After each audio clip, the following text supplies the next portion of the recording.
So this here is why I believe Stormworks doesn't have the correct efficiency ratios for its engines. I have two identical engine setups right here. The only one is this one has the best ECU I've found on the workshop to increase the fuel ratio, and this one has just a throttle lever.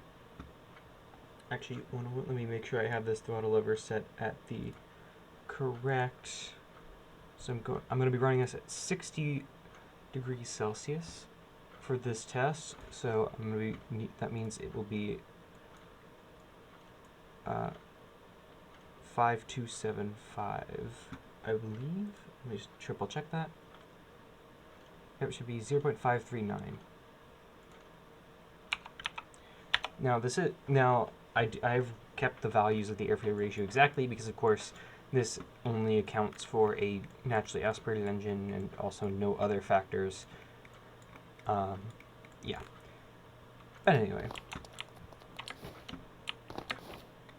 here is a circuit I made.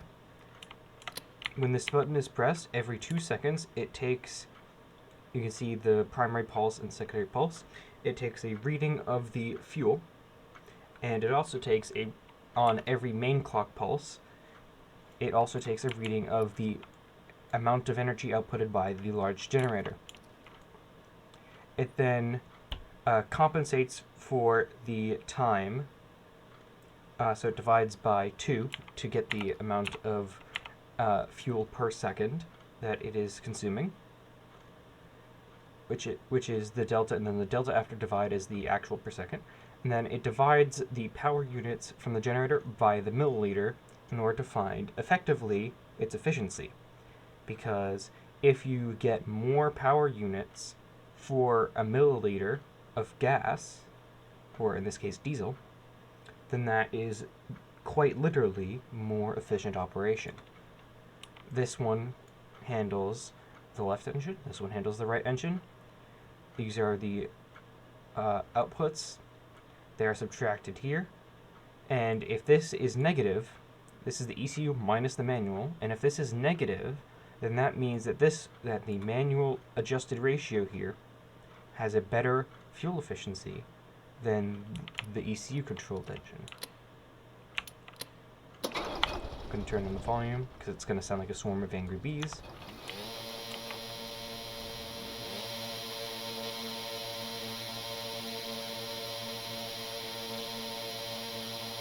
Alright, now it's time to just wait for it to warm up a bit. I am basing this test is happening in the Arctic, so it will take a while to warm up. I only based it in the Arctic because I took a range, I will show you later, but I took a range of different values. All the way ranging up to 90 degrees Celsius and all the way down to 20 degrees Celsius. That way I can see, I was planning to try and make my own ECU, which would use these more efficient values and try and actually work better. But I feel like it would be more effective to try and make this video and alert the Stormworks devs to see that their quote-unquote efficiency value isn't exactly what it seems.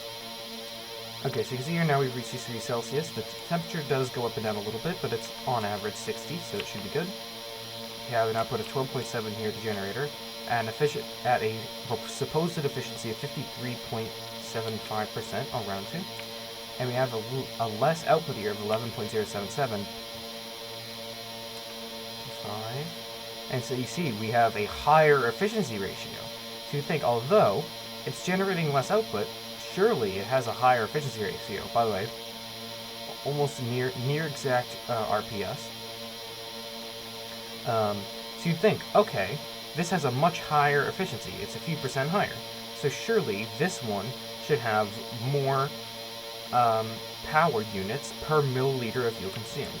But if you go here, see this one's consuming about 2.2, this one's 2.3, meaning 2.2 power units per milliliter, and this one's 2.3, meaning there's a negative value here, which means that this one has about 0.012235, and kind of rounding because this isn't exact because the temperature fluctuates.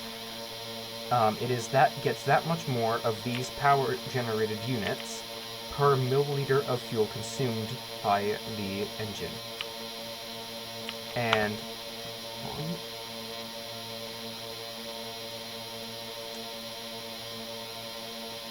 I've created a whole spreadsheet here. Hold on, actually, I should mute that. Sorry. I apologize. I've created a whole spreadsheet here. These are all the different values that I've done. What I find is the actual most efficient air-fuel ratio and what the fuel lever output ended up being at each temperature. And if you actually put this into a graph here, it really doesn't look all that good or consistent. It doesn't look like, I feel like it should be more of at maybe I don't think it would be a linear curve, maybe more of an exponential curve. I mean, you can kind of see where it roughly would be if you follow my mouse. But I feel like this is not the intent of the Stormworks devs, so I feel like that they should fix this. Thank you for hearing me out. And bye.